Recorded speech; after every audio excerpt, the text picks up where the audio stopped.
All right, guys, welcome back. We're on the second half. We're getting through these. We've got 4 more pairings. Our next pairing is Old Forester Bottled in Bond. That's the 1897. Actually, never had that offering from Old Forester. I've had a lot of Old Forester, just not that one. And then an E.H. Taylor small batch, which is in fact bottled in bond as well. So we're gonna pour those up. We'll pour them up in the order which Tyler picked them. So we'll do Old Forester 1897 since on this side of the table is bottle number B for me, or letter B. I say number B. Who's really been drinking when we're calling letters numbers and numbers letters?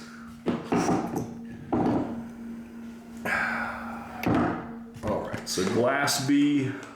If you could pass me a glass B, that will be our Old Forester 1897 bottled in bond. Oops, that was loud. Now this might be an odd pairing for you guys to see, Old Forester versus Buffalo Trace, but for me, they are 2 of my absolute favorite distilleries, so I don't see anything wrong with pairing these against each other, even though it might be unfair for the Old Forester or for the E.H. Taylor, depending on which ones you guys root for, as some of you taters are huge fanboys. I am super excited to compare these.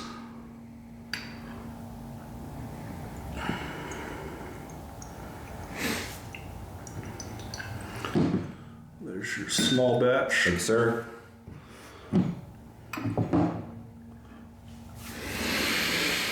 Well, these little pour spouts, because you can pour them really, really fast or really, really slow. It just depends on how much you use them for to measure them out.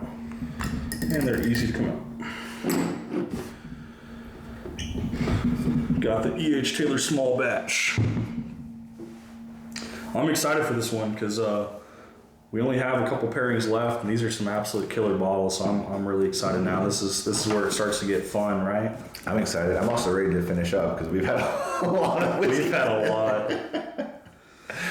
I'm going to start with the 1897 bottle in bond because I've never had it before. Very sweet, very vanilla. It smells so good. It smells very good. I get a lot of vanilla, get a little bit of oakiness. I don't get a lot of caramel. I'm getting fruits. I do get some kind of floral note. I don't know if I would say fruit. If it is a fruit, I can't think of the name. Maybe grape, but it's like a... Is there banana? Maybe banana note. Normally when I think banana, I think Jack Daniels, but maybe I am getting a banana note. It's got a very sweet note. I think it's a combination between the vanilla though.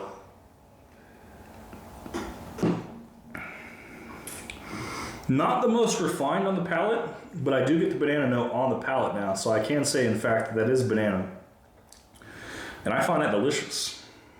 The only thing, it's really good. The only thing on the first sip that I got was a dryness at the top of my mouth. I think that dryness comes from like what I get is like a baking spice note is what I'm getting. Bananas and baking spice and oak. That's what I get. The dryness wasn't as bad. Oh, man, that's good. Yeah. The second sip I had was really good. Wow. I like that. This is my first time ever trying this bottled in bond from the Whiskey Row series of Old Forester. I've got a 90 proof and 100 proof black label single barrel. I got a blue label. Tyler has a ton of blue labels with the single barrel strengths. I've had that green label, the barrel strength rye. They're all pretty good, but... You've had the 1924 also, right? I have had 1924. I love the 1924. I think it was fantastic. It's way off profile. But the price points... It's expensive, but it's damn good. Yes, please. That was good. That was delicious. I like that. Man, that was a good drink. Buffalo Trace Tater fans, we got the E.H. Taylor small batch. It's going to be hard to compete with that. That might have been the best on the palate that I've had today. That was very pleasant, very good. Good. Easy drinker.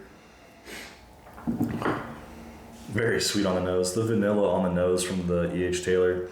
And one of my favorite notes that I'm getting, it's not heavy, but I love the cherry notes that I get from most E.H. Taylor and bottles, and including the Buffalo Trace lineup. Just their cherry note is so delicious. To me, on the nose, this is very muted. I'm getting more oak than anything on the nose. I think I have a clear winner on this one. Yeah, I have a clear winner on this one.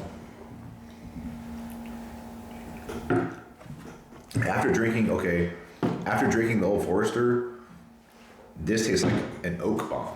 It's not, but the Old Forester, in my opinion, was just such a good pour that side by side, it makes this seem kind of lackluster. Am I crazy? I mean, I finished both of mine. Which one did you like better? I like the Old Forester better. I did too. which is I finished both blends super fast, but which is really surprising.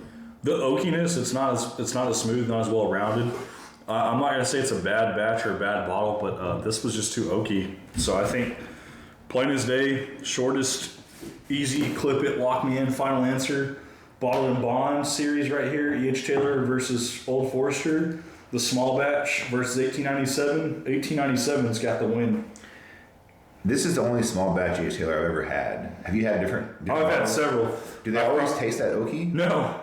No, it seems off profile for it. Is it just because the 1897 was that good that it feels that way? Maybe because we went from B to A first, and then I went back, but this is not the profile I remember. I've had about 7 of these myself, and I've sent out probably about 10 of them. So I've had a lot of the small batch, and This was heavy oak, right? I'm kind of disappointed that I haven't had this sooner.